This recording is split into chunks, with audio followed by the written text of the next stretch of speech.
Hello everyone.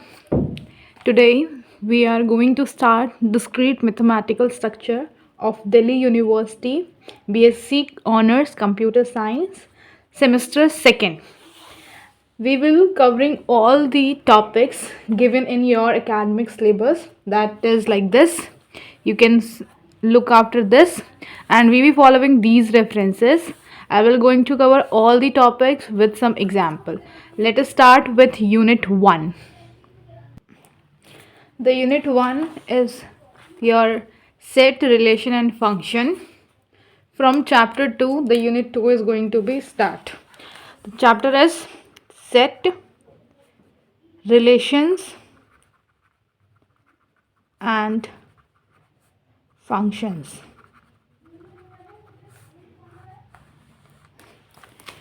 As you all of you know कि आप में से ज़्यादातर लोग मैथमेटिकल बैकग्राउंड के ही होंगे क्योंकि आप लोगों ने कंप्यूटर साइंस ऑप्ट किया है, तो आप लोगों को बेसिक नॉलेज सेट का होगा कि व्हाट इज सेट. तो basically set is the collection of well defined object. We say well defined object, collection of well defined objects. यानी कि यहाँ पर कोई भी एम्बिग्यूटी नहीं होगी. एम्बिग्यूटी मतलब कि ये प्रॉब्लम नहीं आएगा कि ये सेट कम्प्लीटली डिफाइंड नहीं हो रहा है. हमें कोई भी प्रॉब्लम नहीं होगा सेट को डिफाइन करने में. तो हम इनको जो सेट को होता है वो हमेशा कैपिटल लेटर से डोनेट करते हैं, यानी कि SAB, मतलब जिससे भी आप डोनेशन दे रहे हैं they must be a capital letter form. ठीक है. नेक्स्ट कि हम सेट को 3 तरह से रिप्रेजेंट करते हैं. ये रिप्रेजेंटेशन के बारे में है कि हम सेट को 3 तरह से रिप्रेजेंट करते हैं. The 3 form of representation of set is, first is roster form. ये इंपॉर्टेंट है आपके एग्जाम के पॉइंट ऑफ व्यू से. Roster form it is important, आप मार्क कर सकते हैं. देन मतलब all the forms are important, but ज़्यादातर एग्जाम में आपको स्टेटमेंट गिवन होता है, वो आपको कहता है कि आप उसे रोस्टर फॉर्म में लिखिए या सेट बिल्डर फॉर्म में लिखिए. Next form is set builder form. All are important but some of them are important for exam point of view, क्योंकि वो एग्जाम में क्वेश्चन पूछ लिया जाता है. Statement method. ठीक है. फॉर एग्जाम्पल रोस्टर फॉर्म किस तरह से कि हमें कैपिटल लेटर से हमने एक सेट को डोनेट किया है, इसके बाद हमें उसके अंदर गिवन है कि ये सेट है संडे मंडे वीक्स का सेट है, इस तरह से ये सेट गिवन है. तो this is the roster form of representation of set. Then set builder form. Set builder form क्या है कि हमें इस तरह से सेट गिवन है, कर्ली ब्रैकेट का इस्तेमाल करते हुए हमने डिफाइन किया है कि क्या एक x है और x क्या है, is a natural number like x. वो भी हम एक कंडीशन भी गिवन कर रहे हैं, हम कंडीशन भी दे रहे हैं टू फुलफिल. तो कंडीशन क्या है कि जो x है वो ऑलवेज भी स्मॉलर देन 50, वो जो है स्मॉलर देन 50 होना चाहिए. तो देन वही नंबर्स इस सेट के अंदर आएंगे. तो this is set builder form. Statement form सबसे ईजिएस्ट फॉर्म है कि आपको गिवन है कि set of even numbers less than 8. तो this is the representation of set. Set को हम 3 तरह से रिप्रेजेंट करते हैं, roster method, set builder method, statement method. This is the example of roster method, this is the example of set builder and this is the example of statement method. Okay, let us move forward. अब हम आगे बढ़ते हैं. इसके बाद कुछ specific type of sets को हम कुछ ऑलरेडी गिवन फॉर्म्स में रिप्रेजेंट करते हैं. दैट इज़ नेचुरल नंबर को n से, इंटीजर को z से, which is from -∞ to +∞. Why? Because 1/2, 3/4 इन सब को भी हम इंटीजर में कंसीडर करते हैं, तो इसलिए -∞ से +∞. देन रेशनल नंबर्स जिनको हम p/q फॉर्म में रिप्रेजेंट करते हैं, वो रेशनल नंबर्स होते हैं और उसमें q is not equals to 0 होता है.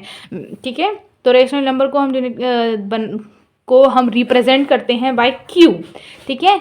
तो आपका यहाँ पर p/q फॉर्म में होता है और इक्वल्स टू z. बेसिकली हम मान रहे हैं कि समथिंग इज z और not equals to q is not equals to, ये वाला टर्म जो है नॉट इक्वल्स टू 0 होता है. Then your irrational numbers, the number which cannot be represented in p/q form, they number are called as irrational number. For example √3, √5 इन सब के लिए जो हमारा रिप्रेजेंटेशन होता है वो होता है i.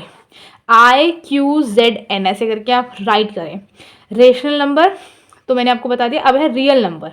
रियल नंबर जो होता है उसका रिप्रेजेंटेशन बाय आर होता है, ठीक है। Natural number by N, integer by Z, rational number by Q, irrational number by I and real number by R, ठीक है। इसके बाद the type of sets, how many type of sets we are going to study. Type of sets, the type of set first is universal set, जिसके अंदर सारे set समा सकते हैं, that is a universal set. यानी कि इसमें कोई भी सेट कंसीडर किया जा सकता है। एनिमल्स ऑफ अर्थ, जितने भी एनिमल्स अर्थ पे है सारे, मतलब इसके ये यूनिवर्सल सेट है और अदर सेट जो भी हैं वो इसके अंदर आ सकते हैं, तो ये हमारा यूनिवर्सल सेट है। इसके बाद सिलेक्शन सेट, यानी कि हमने गिवन सेट में से सिलेक्शन सेट किया है कि हमारे पास कोई सेट है, सपोज एक यूनिवर्सल सेट है जिसको मैंने यू से रिप्रेजेंट किया है, तो उसके अंदर से हम कोई एक पर्टिकुलर नंबर ऑफ सेट्स को, जैसे कि ये पूरा था एनिमल्स ऑफ अर्थ का सेट और मैंने इसमें से सिर्फ एनिमल ऑफ इंडिया के सेट को बाहर निकाल लिया, तो that is a selective set. For example ये 1 से लेकर 10 तक के नंबरों का सेट था और मैंने इसमें से एक सिलेक्टिव सेट क्या निकाला, 6, तो this is a selective set. और हमेशा सेट को हम कर्ली ब्रैकेट्स के अंदर ही रिप्रेजेंट करते हैं, ठीक है। इसके बाद आता है इन्फिनाइट सेट। ये वो सेट है जिसके अंदर इन्फिनाइट सेट ऑफ थिंग्स होंगे, चाहे वो कुछ भी हो, वो सिर्फ फाइनाइट हो सकता है, ठीक है, वो सिर्फ फाइनाइट हो सकता है। इसके बाद आया infinite sets. Infinite sets, infinite sets नाम से पता चल रहा है कि इसमें इन्फिनाइट नंबर्स ऑफ वैल्यूज हो सकती है, infinite number of set combination basically हो सकते हैं इसके अंदर, ठीक है। तो इन्फिनाइट थिंग कुछ भी, कभी भी, कहीं से भी कुछ भी हो सकता है, ठीक है, कुछ भी, एनीथिंग इसके अंदर हो सकता है, ठीक है। अब हम आगे बढ़ेंगे। इसके बाद आता है नल सेट। ई है नल सेट। नल मतलब होता है खाली, एम्प्टी, तो that is a null set. Null set का डेफिनेशन देख किस तरह से रिप्रेजेंट करते हैं ये देखिए। या तो आप कर्ली ब्रैकेट्स को एम्प्टी छोड़ देंगे, this is a representation of null set, और आइदर आप लिखेंगे ये सिंबल फाई जैसा दिखता है पर ये फाई नहीं होता है, बस आपको बोलना है ये नल सेट का सिंबल, ये नहीं बोलेंगे आप कि फाई है, it is a null set symbol. आगे बढ़ते हैं हम सबसेट्स की तरफ। सबसेट मतलब आपको बताते हैं अभी। Subsets, for example I have a set ए, मेरे पास एक सेट ए है 1 2 3 4 5, मैं इसके अंदर से एक अनदर सेट बना रही हूँ, मैं इसके अंदर से एक अनदर सेट बना रही हूँ सेट बी, और वो सेट है 1 2 और 5 का। तो ये सेट जो है ए का सबसेट, यानी कि मैंने एक न्यू सेट जनरेट किया फ्रॉम द एग्जिस्टिंग सेट, तो वो क्या है, सबसेट। तो हम कहेंगे कि B is the subset of A, ठीक है। इसके बाद आता है superset. Superset, for example there is a set A called, जिसमें हमने एलिमेंट्स रखते हैं ए 1 2 3 4 5, ठीक है, और इसमें से हमने एक सेट बनाया है बी, दैट इज 1 2। बेसिकली ये सबसेट तो है ही, बट इसमें जो ए है वो सुपर सेट है, क्योंकि इसके अंदर से और सबसेट जनरेट हो सकते हैं, तो ए हमारा क्या है, A is the superset, okay. Next is H which is a power set. Power set क्या होता है, फॉर एग्जाम्पल हमारे पास एक सेट है ए, ठीक है, जिसके अंदर एलिमेंट है ए और बी। अब हमने बोला कि इसका पावर सेट बनाओ, इसका पावर सेट बनाओ, A P is here power set और ए इज दिस सेट। तो मैं पावर सेट कैसे बनाऊंगी, इस सेट के अंदर जितने भी सबसेट पॉसिबल हैं उन सबसेट का एक अलग set is known as power set. जैसे कि इसमें से क्या क्या बन सकता है, एक बन सकता है नल, नल हर किसी सेट का सबसेट हो सकता है, ठीक है, एक बना नल, एक ए बना, एक बी बना, ठीक है, इसके बाद एक ए बी बना, तो this is the power set. एक सेट के अंदर से जितने भी सबसेट का सेट बना सकते हैं, ये सब सबसेट है, ये सब क्या है, ये सबसेट है, उनका सेट, सबसेट का सेट क्या होता है हमारा, पावर सेट। सबसेट का सेट क्या होता है हमारा, पावर सेट। आगे बढ़ते हैं हम। इसके बाद आता है इक्वल सेट। क्या, नहीं, पहले डिसजॉइंट सेट्स, मतलब इसके पहले डिसजॉइंट सेट्स आते हैं। डिसजॉइंट सेट्स क्या होते हैं, एक ए है, सपोज एक इस सेट ए है विच इज़ 1 2 और 3, और एक सेट बी है विच इज 4 एंड 6, ठीक है। अब ये दोनों सेट आपस में जॉइंट नहीं है, इसमें कोई लिंक ही नहीं है, सारे एलिमेंट दोनों के अलग अलग है, तो this is called non equal. ये इक्वल नहीं है और डिसजॉइंट सेट है। इसके बाद आता है equal set. Equal sets similar as disjoint set. देखो एक एलिमेंट है 1 2 3, इसके अंदर भी 11 एलिमेंट है 1 2 3, तो ये दोनों के अंदर सेम एलिमेंट है, तो हम कह सकते हैं कि ये दोनों इक्वल सेट हैं। सिमिलरली के which is equivalent set. Equivalent sets, equivalent set क्या होता है? एक ऐसा सेट जिसमें नंबर ऑफ एलिमेंट सेम, यानी कि हम जैसे इसमें कोई सेट है उसमें 1 2 3 4 एलिमेंट रखने, एक सेट में 2 5 6 एलिमेंट रखें, इसमें सिर्फ नंबर ऑफ एलिमेंट सेम होने चाहिए। एलिमेंट का जो अंदर का नंबर है वो सेम नहीं होना चाहिए, सिर्फ नंबर ऑफ एलिमेंट्स। जैसे कि सेट ए है, सेट की एक सेट ए है 1 1 2 3 और 4, और दूसरी तरफ मैं कह रही हूँ एक सेट बी है विच इज़ 4 5 6 7, यहाँ मैं 8 रख दी है ताकि समझने में ज़्यादा आसानी। ये सारे अलग हैं, ये सारे अलग हैं, दोनों में आपस में कोई, अगर ये सेम सेम हो जाते तो ये इक्वल सेट बन जाते, लेकिन ये सेम सेम नहीं है तो ये क्या बन जाएंगे? लेकिन इसमें 1 2 3 4 1 2 3 4 दोनों में 4 4 एलिमेंट्स हैं, तो ये क्या बन गए? इक्विवेलेंट सेट, क्योंकि नंबर ऑफ एलिमेंट सेम होने चाहिए। जब नंबर ऑफ एलिमेंट सेम होते हैं तो that's becomes a equivalent set. तो हेयर ए नंबर हम ब्रैकेट में डालेंगे कि नंबर ऑफ सेट है, तो A is equals to number of set of B, जो नंबर ऑफ एलिमेंट्स हैं वो इक्वल है। इसके बाद आता है ओवरलैपिंग सेट, यानी कि जो एक एलिमेंट है वो दूसरे को ओवरलैप करता है, दैट इज अ ओवरलैप। बहुत कॉमन चीज़ है, वो ज़्यादा इंपॉर्टेंट भी नहीं है। तो अब हम सीधा कार्डिनलिटी ऑफ सेट पे बढ़ रहे हैं। कार्डिनलिटी ऑफ सेट्स क्या होता है कि, मैं लिख लेती हूँ पहले, what is cardinality of set, ठीक है। राइटिंग पे ना जाएं, बहुत ही गंदी राइटिंग लिख रहे हैं हम, ठीक है। तो number of element of set, ठीक है, एक सेट के अंदर कितने एलिमेंट है उसे हम बोलते हैं कार्डिनलिटी ऑफ सेट, ठीक है। Number of elements of A set. For example एक सेट है ए और हम इसको इस तरह, एक तो हम इसको इस तरह से रिप्रेजेंट कर सकते हैं और हम एक इसको इस तरह से रिप्रेजेंट करते हैं। तो हेयर जो एन है ये नंबर ऑफ एलिमेंट के लिए है, नंबर ऑफ एलिमेंट्स के लिए गिवन है, ठीक है। तो आगे बढ़ते हैं। फॉर एग्जाम्पल यहाँ पर हमने एक सेट कहा कि एक सेट है जिसमें 3 4 5 और 6 नंबर ऑफ एलिमेंट्स हैं, ठीक है।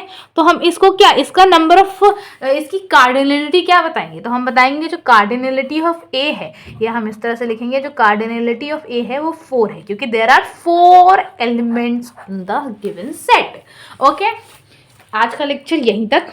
अगले लेक्चर में हम Venn diagram and other things को पढ़ेंगे। अब हम वेन डायग्राम्स और मल्टी सेट्स को देखेंगे। वेन डायग्राम का रिप्रेजेंटेशन हम रेक्टेंगल बॉक्स में करते हैं।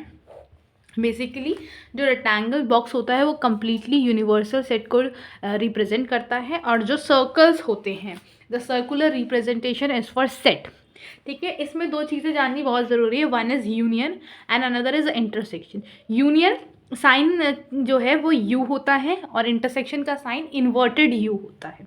जब बोलेंगे कि ए या सम सेट, कोई भी सेट हो सकता है, जैसे मैंने एग्जांपल लिया है ए और बी का, अगर ए यूनियन बी बोला जाएगा तो हम हर एक सेट जो ए और बी में बिलोंग करता है उसको एक शेडेड पार्ट में दिखाएंगे, रिप्रेजेंट करेंगे।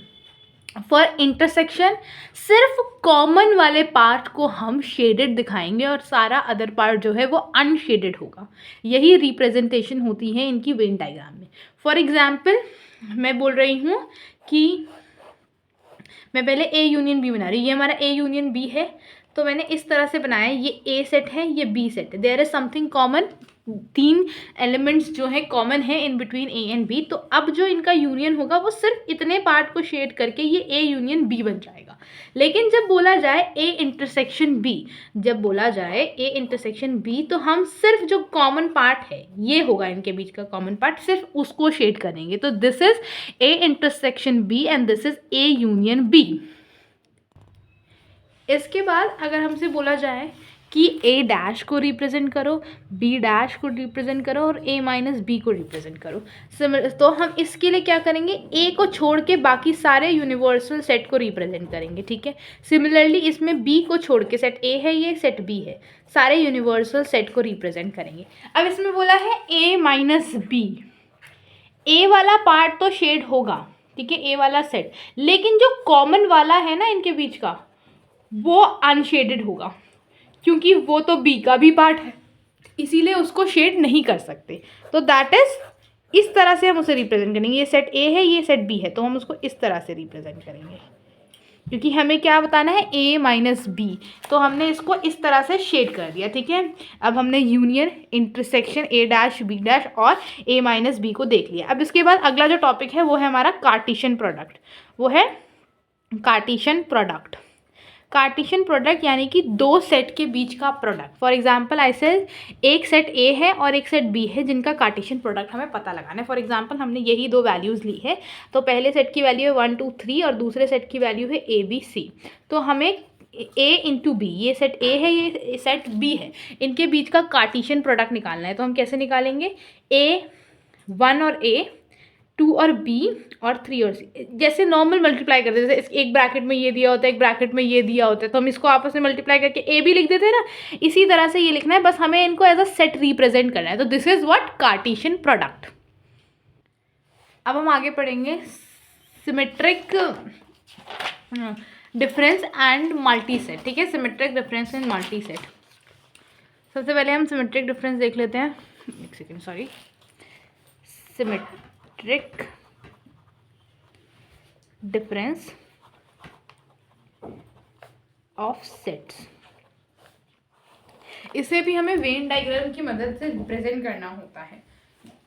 कैसे रिप्रेजेंट करेंगे, इसमें हम वो सारे ही एलिमेंट्स को रखेंगे, all the element should be kept, मतलब सारे ही एलिमेंट होंगे, बट वो एलिमेंट नहीं होंगे जो कॉमन नहीं होंगे। जैसे हमने वहाँ बनाया था ए यूनियन बी ना, सिमिलरली इसकी तरह होगा, लेकिन इसका साइन क्या है, ए प्लस बी, और इसमें जो है ना कॉमन वाले एलिमेंट्स को हम अनशेडेड पार्ट में रखेंगे, ये जो है अनशेडेड पार्ट में रहेगा। देखो मैं बना के दिखाती हूँ आपको एक वेन डायग्राम। ये है हमारा यूनिवर्सल सेट, ये है सेट ए, ये है सेट बी, ठीक है, सॉरी बी दिखा नहीं रही, ये है सेट बी। तो हम जब यूनियन बना रहे थे तो हम पूरे को शेड कर रहे थे, अब हम पूरे को शेड ना कर कर सिर्फ इतने पार्ट को शेड करेंगे, और जो ये हमारा कॉमन वाला पार्ट है ना, इसको लेफ्ट कर देंगे, इसको छोड़ देंगे। तो this is the example of symmetric difference of set. ये क्या है, सिमेट्रिक, और इस तरह से रिप्रेजेंट करते हैं हम सिमेट्रिक सेट्स ऑफ डिफरेंस को। अब बात करते हैं हम मल्टी सेट्स। मल्टी सेट क्या होता है, मल्टी सेट क्या है, multiple copy of same object, मतलब बहुत सी कॉपी हो जब सेम टाइप ऑफ ऑब्जेक्ट को, हम उसको बोलते हैं multi set. Multiple copy, multiple copy of same object, sorry मैंने हेडिंग नहीं लिखी, हाइडिंग लिख देते हैं, पहले हेडिंग क्या है, that is multi set. Multi set जिसकी हेडिंग है। तो फॉर एग्जाम्पल इसको हम एक तरह से और बोलते हैं, हम इसको एम सेट भी बोलते हैं, एम रिप्रेजेंट मल्टी। तो फॉर एग्जाम्पल एक सेट के अंदर ना वैसे सेम टाइप ऑफ एलिमेंट्स को कभी नहीं रखा जाता, लेकिन अगर there are same type of element in the same set तो हम उसको मल्टी सेट कहते हैं। फॉर एग्जाम्पल हमारे पास है ए बी, बी सी ए, तो यहाँ B B A A, these are same type of element in a same set, तो हम इसको क्या बोलेंगे, मल्टी सेट, ठीक है। अब कुछ क्वेश्चन आपके होमवर्क में है, मैं आपको बताती हूँ, जैसे कि मैंने आप प्रैक्टिस करेंगे तो अच्छी बात है। ए जो है एक सेट है जिसमें A B B C F element है, और बी एक सेट है जिसमें ए बी बी और डी डी एलिमेंट है। आपको इसका ए यूनियन बी निकालना है, ए इंटरसेक्शन बी निकालना है, ए माइनस बी निकालना है, और ए सिमेट्रिक बी भी निकालना है, ठीक है। तो ये आपका होमवर्क है, करना चाहें तो ज़रूर करें और कमेंट में आंसर को बता दीजिएगा, ठीक है। अब हम आगे बढ़ेंगे। आगे हमारा जो टाइप है, बस इस चैप्टर में अब थोड़ी सी चीज़ें बाकी हैं, दैट इज़ फंक्शन और जैसे ये पार्ट था 2.1 से 2.4.5 तक, ये आपका सेट वाले चैप्टर का पार्ट था। तो इसमें अब सिर्फ फंक्शन जो है वो बचा है, मैं उसको कवर करा के ये चैप्टर 2 जो होगा ऑफ डिस्क्रीट मैथमेटिकल स्ट्रक्चर वो ख़त्म हो जाएगा। इसके बाद हम चैप्टर 8 को जो है सबसे लास्ट में कवर करेंगे इस यूनिट के। इसके बाद हम 9 को कवर करेंगे। तो अब हम चैप्टर के आगे बढ़ते हुए फंक्शंस के बारे में मैं आपको बताती हूँ।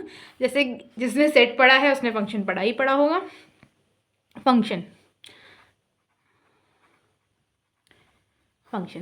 Types of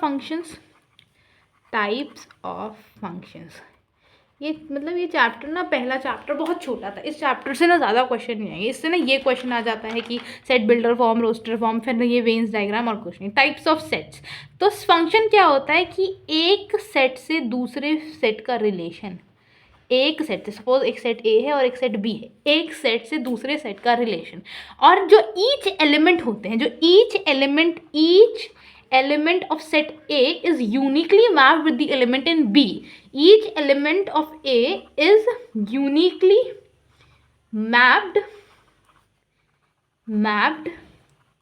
with elements of B. तो हर एक एलिमेंट यूनिकली मैप होना चाहिए with the element of B. इसमें आपको डोमेन, कोडोमेन और रेंज के कॉन्सेप्ट के बारे में भी जानना है। इस पे भी क्वेश्चन आ जाता है कि गिवन सेट का डोमेन, कोडोमेन और रेंज बताएं। तो फॉर एग्जांपल मेरा एक सेट है ए जिसमें हमारे 1 2 3 4 एलिमेंट्स हैं, और एक सेट बी है जिसमें मेरे पास ए, बी और सी और डी है। ठीक है, मैंने इसमें क्या किया, मैंने 1 को मैप करा लिया से 4 लेट्स से डी से, 2 को मैप कर लिया मैंने बी से, और 3 को भी मैंने मैप कर लिया चलो बी से। ठीक है, और 4 को मैप मैंने किया सी से। तो अब इसमें हमें कोडोमेन फाइंड करना है। तो codomain, all the element of set A is called as codomain, मतलब all this element of the set A. Y, जिस सेट को मैप करा रहे हैं फ्रॉम द अनदर सेट, उस सेट को हम डोमेन बोलते हैं।